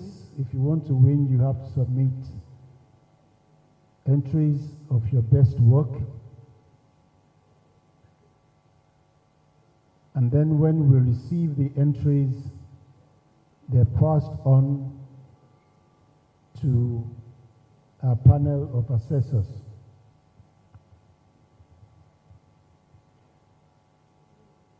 Who are the members of the panel of assessors?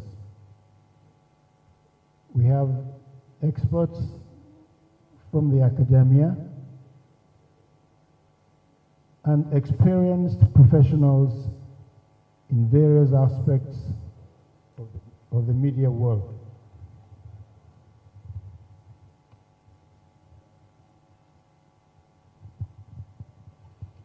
Each one of the assessors is assigned a group depending on his discipline. If his background is in the press or radio or television. Each assessor works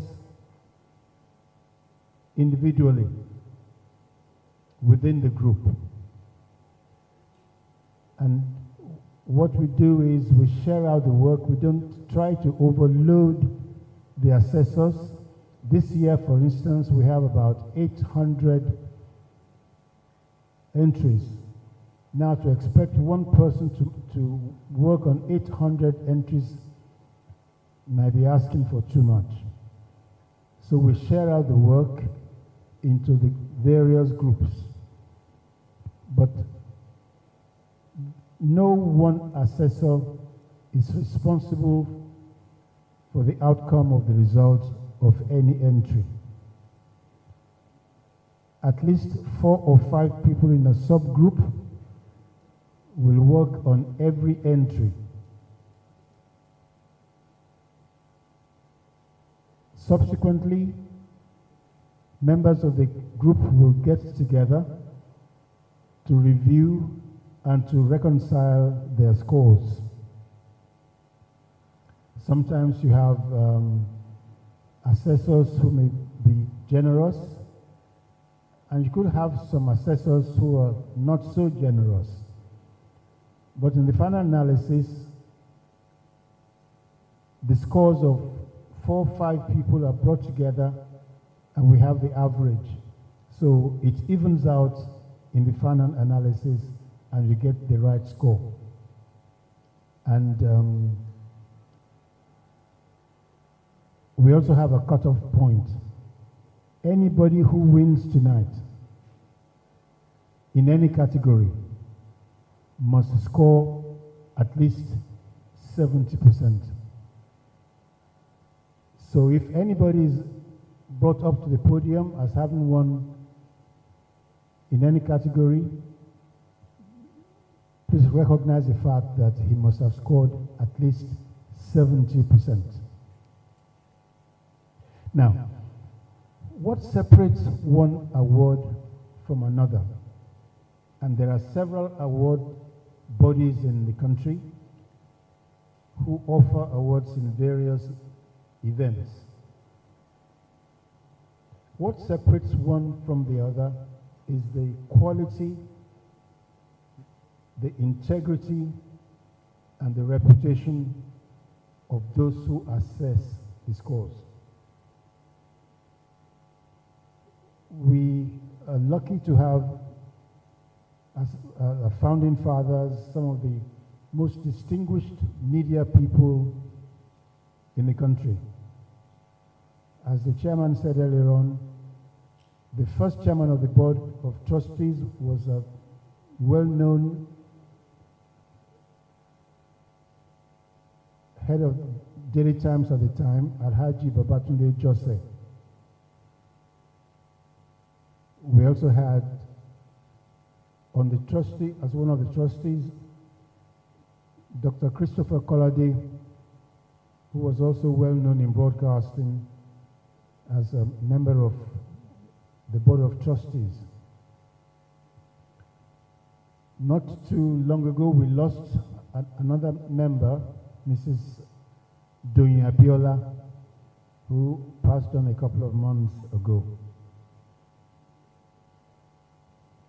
Those are the people who founded what we now have today.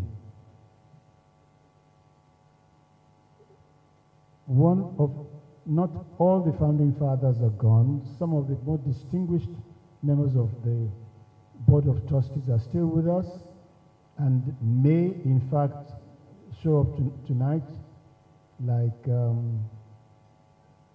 Mr. Vincent Maduka, a well-known television broadcasting person, and Dr. Haruna Damu, who was the last chairman of the Board of Trustees. The point I'm making is we have a strong pedigree. And those who are right now assessing the entries are very, very experienced people and men and women of reputation. So if there's anything we've enjoyed this last 33 years, if there's anything that has made NMMA the #1 in the media scene, it's because we have assessors who are above par and absolutely of sound integrity. I would like to ask all members of the assessors panel who are here tonight to please be upstanding.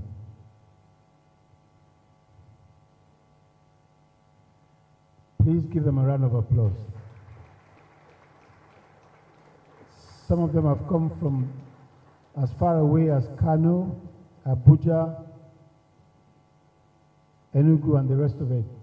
But these are the people whose work we are reviewing tonight, and we're very proud of what they've done, and I just say thank you very much.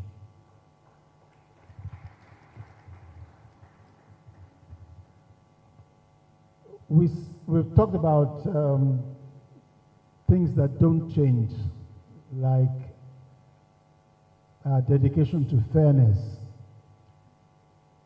But we also now recognize that certain things must change. The format through which the entries are received may have to change. Right now, newspapers are sent as newspapers. We're reviewing the work of last year, for instance, which means the newspaper entries from 2024 are sent.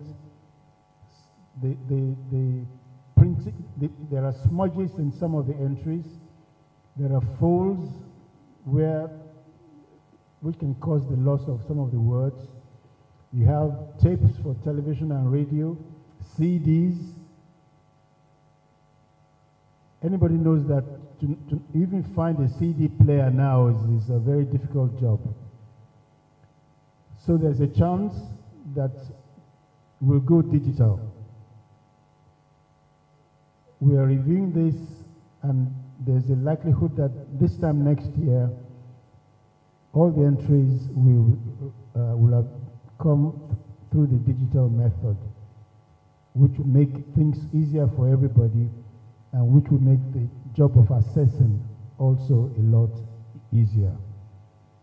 But before then, whatever decisions are taken will be communicated to all aspiring winners well ahead of time, so that, again, there's a level playing ground for everybody.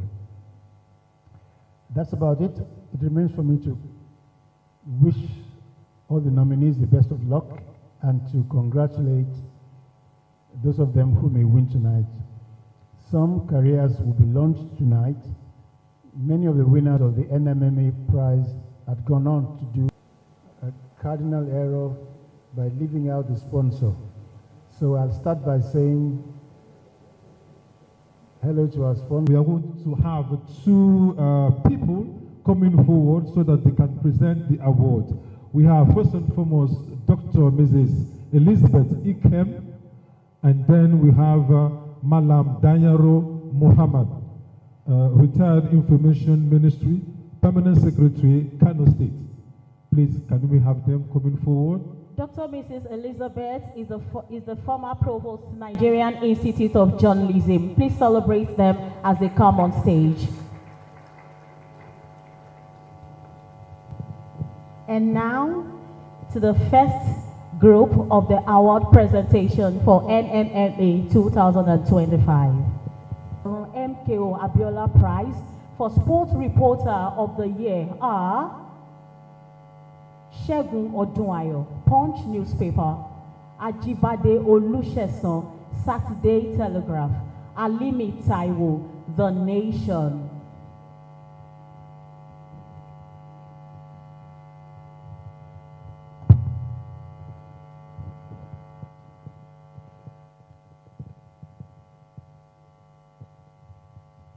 And the winner is Segun Odunayo of the Punch newspaper.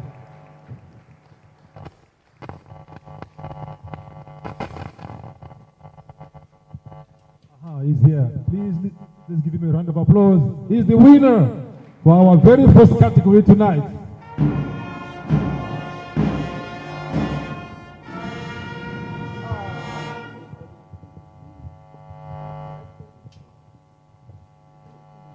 Congratulations, congratulations.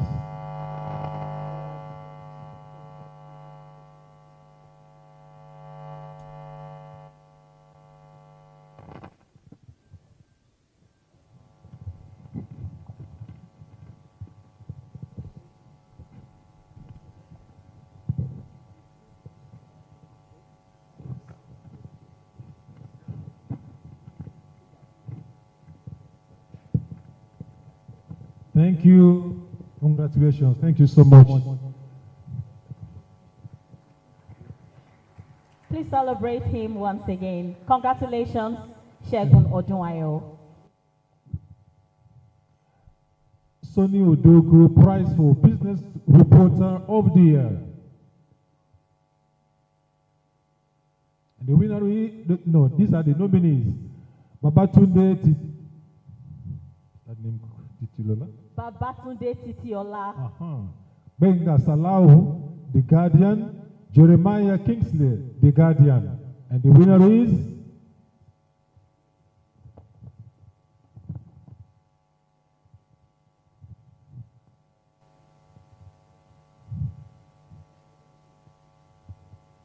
And the winner is Jeremiah Kingsley, the Guardian. Jeremiah Kingsley, the Guardian, is the winner.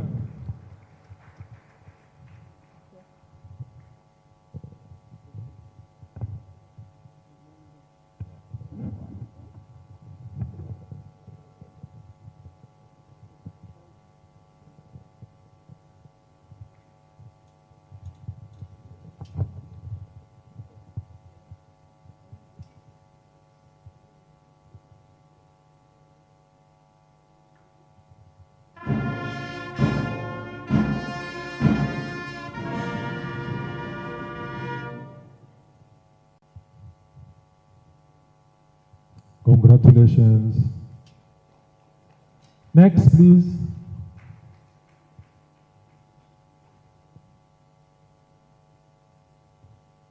The Olu Aboderi Prize for Entertainment Reporter of the Year. And the nominees are Godfrey George, Punch newspaper, Ayeni Victor O, Punch, and Adebayo Shegun, Nigerian Tribune. And the winner is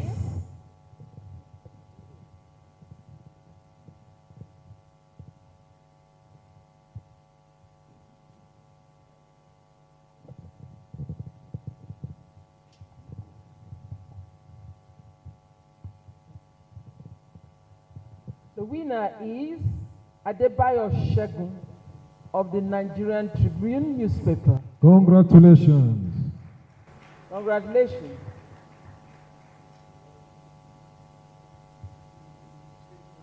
Adebayo Shegun.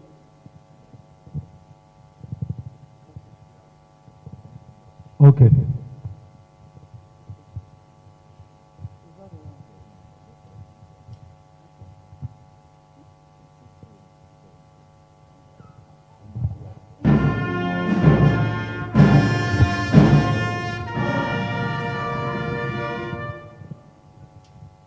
Congratulations to Adebayo Shegun and the entire Tribune team.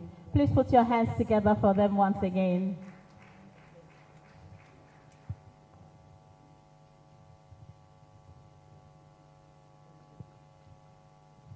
We'll take another one, yes. Peter Odili Prize for Power Reporter of the Year. The nominees are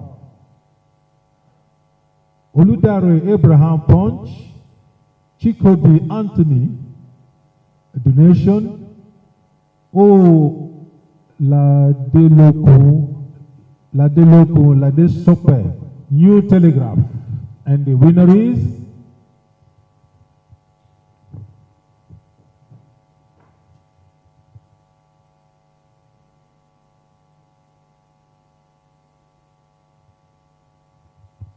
And the winner is Chikodi Anthony Okorocha, The Nation. Congratulations, Chikodi Anthony of The Nation.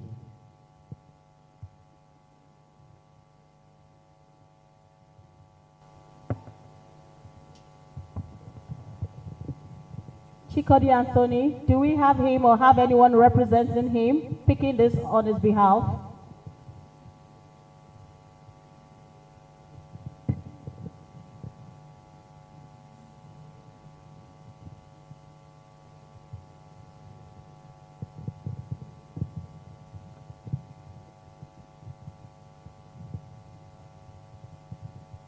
We congratulate Chikodi Anthony of The Nation on winning the Peter Odili Prize for the Reporter of the Year.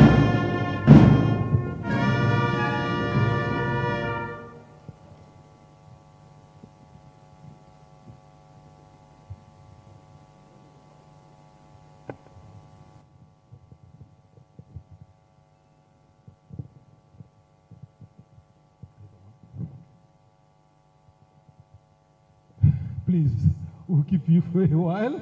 Let's take the Bukola Saraki Prize for Agriculture Reporter of the Year. The nominees are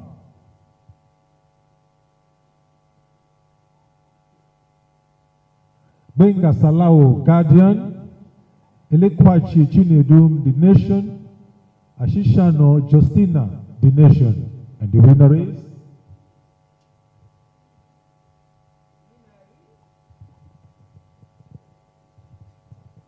The winner is Ashisha Justina of The Nation. Congratulations. Ashisha Justina Jumai of The Nation newspaper.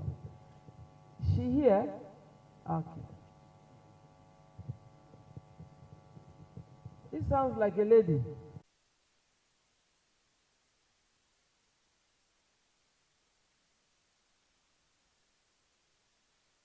There. Congratulations. Please extend our warm regards to her. Next category, please. The Olagusoye Oyinlola Prize for Culture and Tradition Reporter of the Year. And the nominees are Ayeni Victor O, Punch, Godfrey George, Punch, and Ige Moyosore O, all from Punch. Please, and the winner is... The winner is Geoffrey George of the Punch. Geoffrey George of the Punch. George of the Punch newspaper. The entry was Power Consumers Install Can somebody Transformers. come for Geoffrey? Someone to collect the award on his behalf. Okay, somebody's coming. Okay.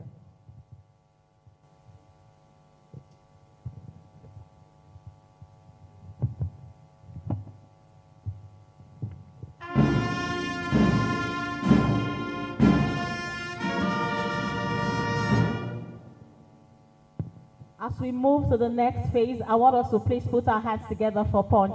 The three nominees are all from Punch. Let's celebrate them for this excellence. Please put your hands together. Thank you. Next, Ibrahim Shekerao, Prize for Education Reporter of the Year. The nominees are Innocent Duru, The Nation, Oguyemi Ifedayo, Nigerian Tribune, Ojo Olusheye, The Sun. And the winner is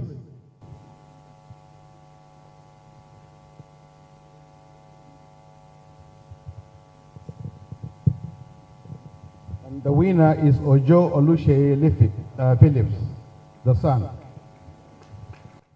Ojo Olusheye Philip, The Sun, is the winner for this category. The entry was titled Expert Stakeholders Worry.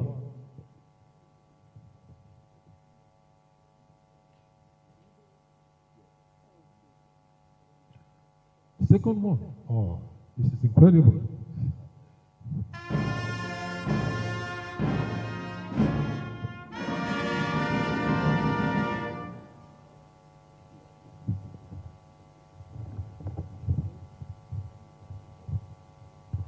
Congratulations, Olusheye Ojo of the Sun newspaper.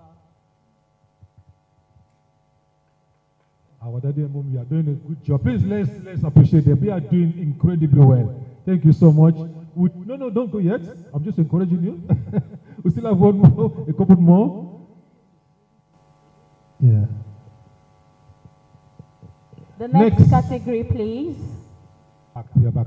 Don't go And yet. the Ganifawa Prize for Human Rights Reporter of the Year. The nominees are Ladelokun Adeshope, New Telegraph, Isioma Joseph, New Telegraph, and Innocent Duru, The Nation. And the winner is...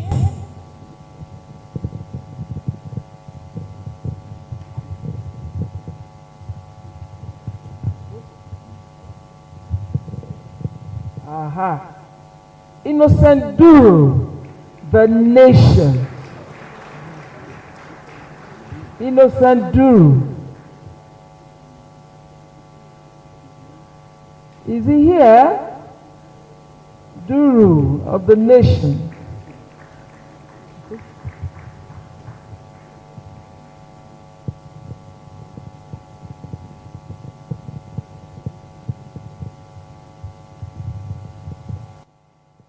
Innocent Duro donation. Couple who lost older son to NGA officials. Congratulations. Congratulations, Innocent. Now it's you. You came out for someone the other time.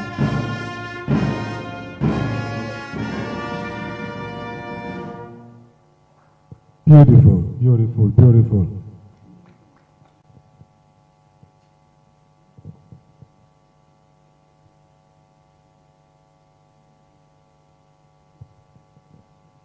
And the winner, Ojeme Osehume of the Sunday Telegraph.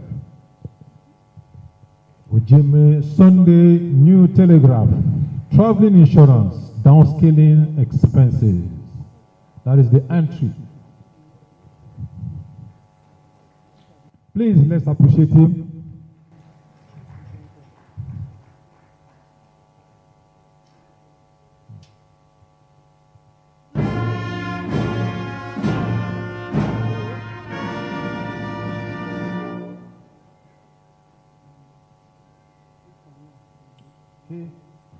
I think we are getting the last one, yes, for this section. Buba Marwa Prize for Defense Reporter of the Year. The nominees are Godfrey George Punch, Ladeloku Ladeshope New Telegraph, Oguyemi Ifedayo Nigerian Tribune. And the winner is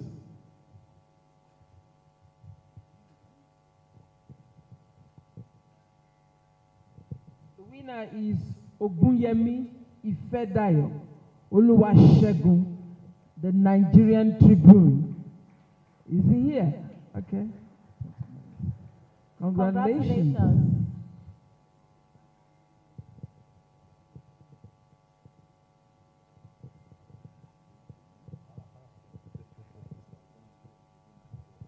Wow.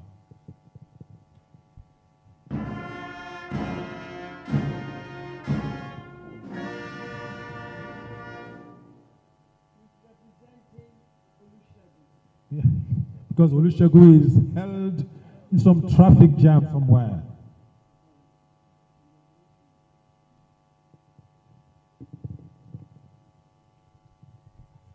All right, I think that's it for this section. Yeah, thank you so much. Let's appreciate Daddy and Mommy. Thank you. You were incredible. We appreciate you. Thank you so much, Thank Sir you so Admiral. much. And to present the next category of awards, I have the privilege to bring on stage Mr. Willie Soho. Please put your hands together for him. We are celebrating excellence, and I am not even seeing excellence in our applause. I want an excellent applause for Mr. Willie Soho. Give it up to him. And to join him on stage is Yeye Omobolanle Olatunde. Please put your hands together for her. As our Yeye, let me recognize her in Yoruba. Ẹ jọ̀ọ́ ẹ bá mi pàtẹ́wọ́ fún wọn. Àtẹ́wọ́ tó lé, ẹ pàtẹ́wọ́ fún wọn dáadáa. You're welcome, ma. I just said for our non-speaking Yoruba audience, I just recognized her in our local language, and I said we should please clap for her very well. Thank you so much for the honor, sir and ma. Talking about excellence, they are excellently well dressed, both of them. Yeah. Please let's appreciate them. Thank you so much. Okay, I'd like to correct myself. The name is Willie Soho. Did I get it, sir? I expect I will get a round of applause for that. I pronounced that very well. Please clap for me. Give me my flowers. Adamu Mwazu Prize for Tourism Reporter of the Year. The nominees are Ojo Olusheye the son, Ojo Olusheye the son, Ojo no. Hanuforo Chinye the son. Wow, ladies and gentlemen, give it up for the son. And the winner is The son is the winner. Yes, the son is the winner.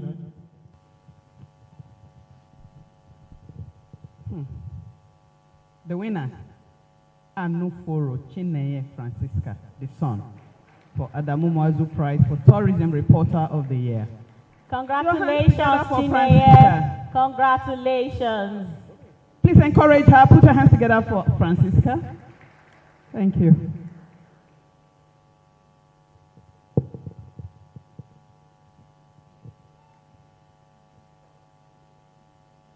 Congratulations.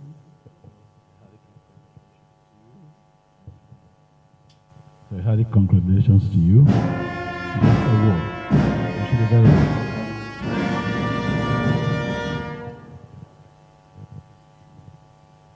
This is what they call the prize diadem. Yes.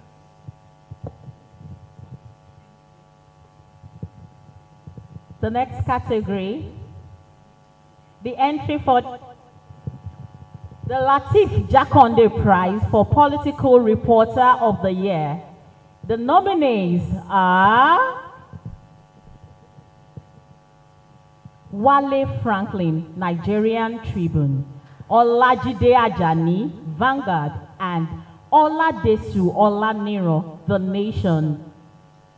And the winner is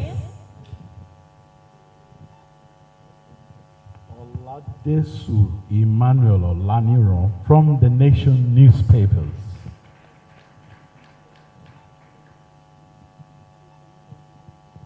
Is he here?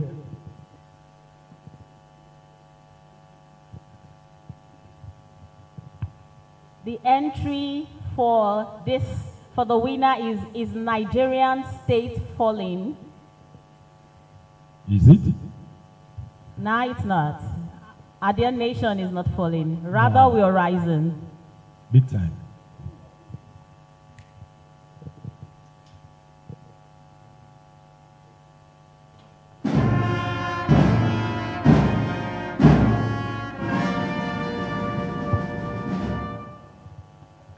Duru must have the winning gene in him. This is the third time he's coming to receive an award I've lost on count. someone's behalf. I have lost count. Wow. All right, the next category, please.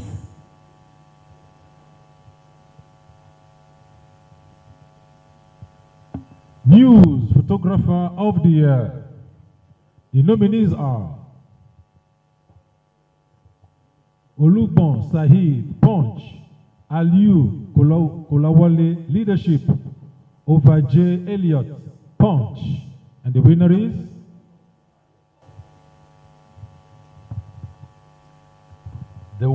is Elliott Oguria Ise Ovaje.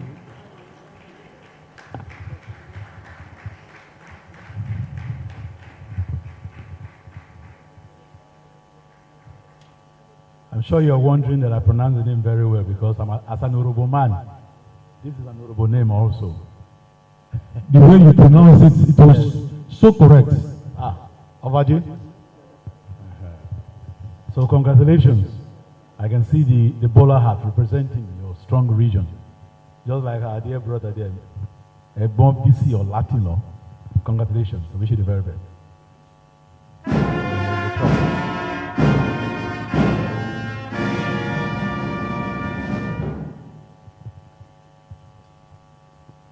We await the next category. The Federal Inland Revenue Service Tax Reporter of the Year in the print category. The nominees are Afiz Hanafi, Daily Trust, Afolabi Victor, Punch, and the winner is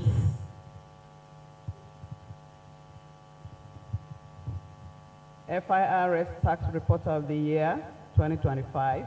The winner, Afolabi Victor Olaolu, Punch.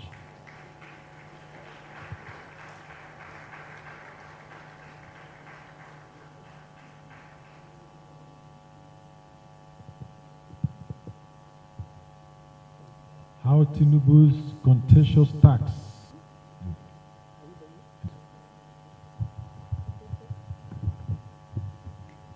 Congratulations.